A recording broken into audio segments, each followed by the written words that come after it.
Hello friends, ಇವತ್ತು ನಮ್ಮ kitchen ಚಾನಲಲ್ಲಿ ಬಾಳೆಕಾಯಿ ಚಿಪ್ಸ್ ಯಾವ ರೀತಿ ಮಾಡ್ಬೋದು ಅಂತ ನೋಡೋಣ. ಮೊದಲಿಗೆ ಬಾಳೆಕಾಯನ್ನು ಈ ರೀತಿ ಕಟ್ ಮಾಡ್ಕೋಬೇಕು.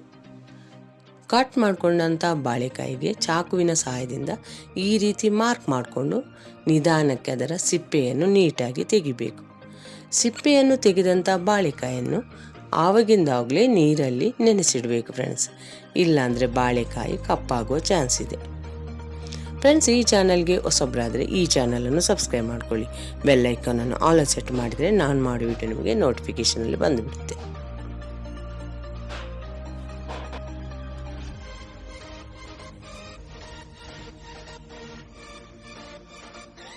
ನೀರಲ್ಲಿ ನೆನೆಸಿಟ್ಟಂಥ ಬಾಳೆಕಾಯಿಗೆ ಚಿಟಿಕೆ ಅರಶಿನ, ಚಿಟಿಕೆ ಉಪ್ಪು ಹಾಕಿಡ್ತಿದ್ದೇನೆ. ಚಿಟಿಕೆ ಅರಶಿನ ಮತ್ತು ಉಪ್ಪನ್ನು ಹಾಕೊಂಡ್ಮೇಲೆ ಭಾಳ ಹೊತ್ತೇನು ಬಾಳೆಕಾಯನ್ನು ನೀರಲ್ಲಿ ನೆನೆಸೋದೇನು ಬೇಡ. ಯಾಕಂದರೆ ನಾವು ಬೇಕ್ರಿಯಲ್ಲಿ ತಗೊಬರುವಂಥ ಬಾಳೆಕಾಯಿ ಸ್ವಲ್ಪ ಆರೆಂಜ್ ಕಲರ್ ಇರುತ್ತೆ ಅಲ್ವಾ, ಅದಕ್ಕೋಸ್ಕರ ಒಂದು ಸ್ವಲ್ಪ ಅರಶಿನ ಮತ್ತು ಉಪ್ಪನ್ನು ನೀರಲ್ಲಿ ಹಾಕಿಡಬೇಕು. ಈಗ ಒಂದು ಸಣ್ಣ ಪಾತ್ರೆ ತಗೊಂಡು ಅದಕ್ಕೆ ಚಿಟಿಕೆ ಅರಶಿನ ಮತ್ತು ಉಪ್ಪನ್ನು ಹಾಕ್ಕೊಂಡು ಸ್ವಲ್ಪ ನೀರು ಹಾಕ್ಕೊಂಡು ಇದನ್ನೊಂದು ಕಲಸಿಟ್ಕೊಳ್ಳೋಣ. ಯಾಕಂದರೆ ನಾವು ಆಮೇಲೆ ಬಾಳೆಕಾಯಿ ಚಿಪ್ಸನ್ನು ಫ್ರೈ ಮಾಡ್ತಿರ್ಬೇಕಂದ್ರೆ ಇದು ಎಣ್ಣೆಗೆ ಸೇರಿಸೋದಕ್ಕೆ ಈ ರೀತಿ ನಾವು ನೀರನ್ನು ರೆಡಿ ಮಾಡ್ಕೋಬೇಕು.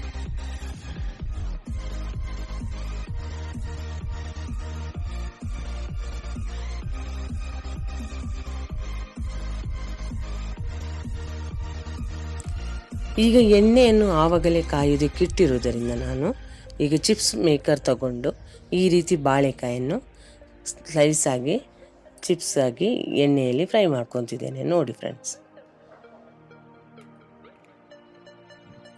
ಈ ರೀತಿ ನಿಧಾನಕ್ಕೆ ಮಾಡ್ಕೋಬೇಕು. ಈ ರೀತಿ ನೀವು ಬಾಳೆಕಾಯನ್ನು ಮಾಡ್ತಿರ್ಬೇಕಂದ್ರೆ ಗ್ಯಾಸನ್ನು ಮೀಡಿಯಮಲ್ಲಿ ಉರಿಯಲ್ಲಿಟ್ಟು ಫ್ರೈ ಮಾಡ್ಕೋಬೇಕು ಫ್ರೆಂಡ್ಸ್.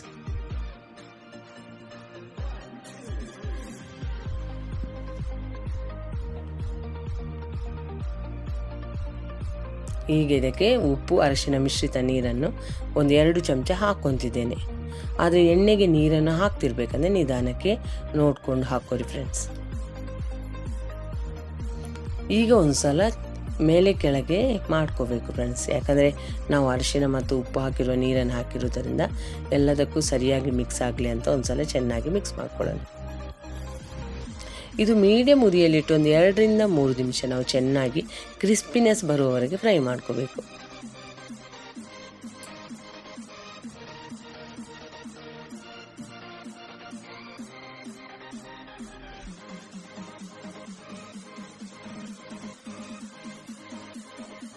ಇದು ಸಂಜೆ ಟೀ ಟೈಮ್ಗಂತೂ ತುಂಬ ರುಚಿಯಾಗಿರುತ್ತೆ ಫ್ರೆಂಡ್ಸ್. ಮತ್ತು ಊಟ ಟೈಮಿಗೆ ಏನಾದರೂ ನೀವು ತಿನ್ನೋರಿದ್ದರೆ ಮೇಲೆ ಸ್ವಲ್ಪ ಖಾರ ಪುಡಿಯನ್ನು ಕೂಡ ಹಾಕೋಬೋದು ಫ್ರೆಂಡ್ಸ್.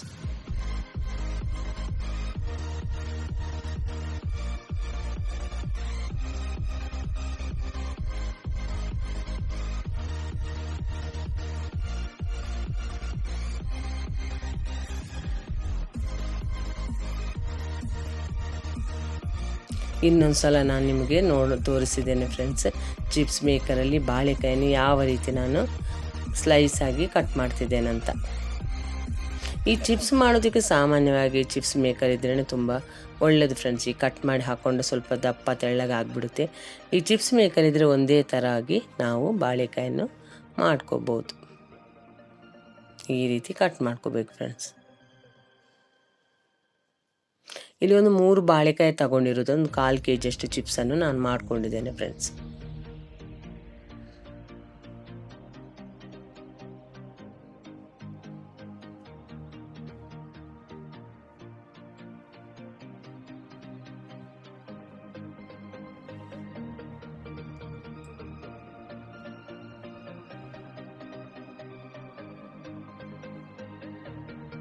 ಈಗ ಇದಕ್ಕೆ ಉಪ್ಪು ಮತ್ತು ಅರಿಶಿನ ಮಿಶ್ರಿತ ನೀರನ್ನೀಗ ಹಾಕೋಬೇಕು ಫ್ರೆಂಡ್ಸ್.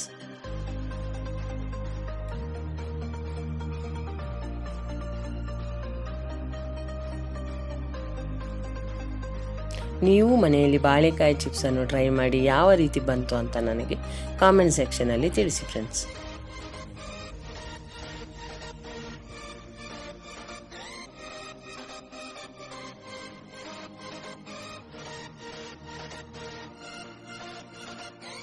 ಈ ರೀತಿ ಮಾಡಿ ನೀವು ಒಂದು ಏರ್ಟೈಟ್ ಡಬ್ಬದಲ್ಲಿ ಹಾಕಿದರೆ ವಾರಾನುಗಟ್ಟಲೆ ಮಕ್ಕಳಿಗೂ ಕೊಡ್ಬೋದು ಫ್ರೆಂಡ್ಸ್. ನೋಡಿದಿರಲ್ಲ ಫ್ರೆಂಡ್ಸ್, ಬಾಳೆಕಾಯಿ ಚಿಪ್ಸ್ ಯಾವ ರೀತಿ ಮಾಡಿದೆ ಅಂತ ನಾನು.